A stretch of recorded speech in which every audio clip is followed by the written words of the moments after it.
ಪ್ರಧಾನಿ ನರೇಂದ್ರ ಮೋದಿ ಅವರು ದೆಹಲಿಯಲ್ಲಿಂದು 11ನೇ ಸರಣಿಯ ರೈಸಿನಾ ಸಂವಾದದಲ್ಲಿ ಭಾಗವಹಿಸಿದ್ದರು. ಫಿನ್ಲೆಂಡ್ನ ಅಧ್ಯಕ್ಷ ಡಾ ಅಲೆಕ್ಸಾಂಡರ್ ಸ್ಟಬ್ ಪ್ರಮುಖ ಭಾಷಣಕಾರರಾಗಿ ತಮ್ಮ ಅಭಿಪ್ರಾಯಗಳನ್ನು ಹಂಚಿಕೊಂಡರು. ಜಾಗತಿಕವಾಗಿ ದಕ್ಷಿಣ ಭಾಗ ಮುಂದಿನ ಜಗತ್ತನ್ನು ನಿರ್ಧರಿಸುತ್ತದೆ.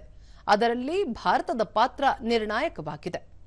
ವಿಶ್ವದ ಅಧಿಕಾರ ಸಮತೋಲನ ಹಾಗೂ ಆರ್ಥಿಕತೆ ಜನಸಂಖ್ಯೆ ದಕ್ಷಿಣದತ್ತ ವಾಲುತ್ತದೆ.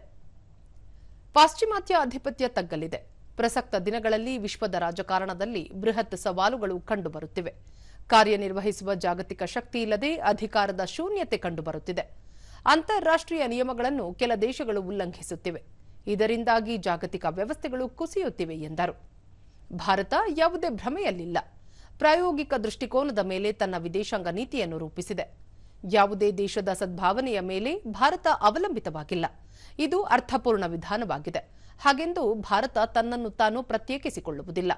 ಹೆಚ್ಚು ಸಕ್ರಿಯವಾಗುವತ್ತ ಗಮನ ಹರಿಸಿದೆ. ನೀತಿಯು ಮೌಲ್ಯಾಧಾರಿತ ವಾಸ್ತವಿಕತೆಯನ್ನು ಅನುಸರಿಸಿದೆ.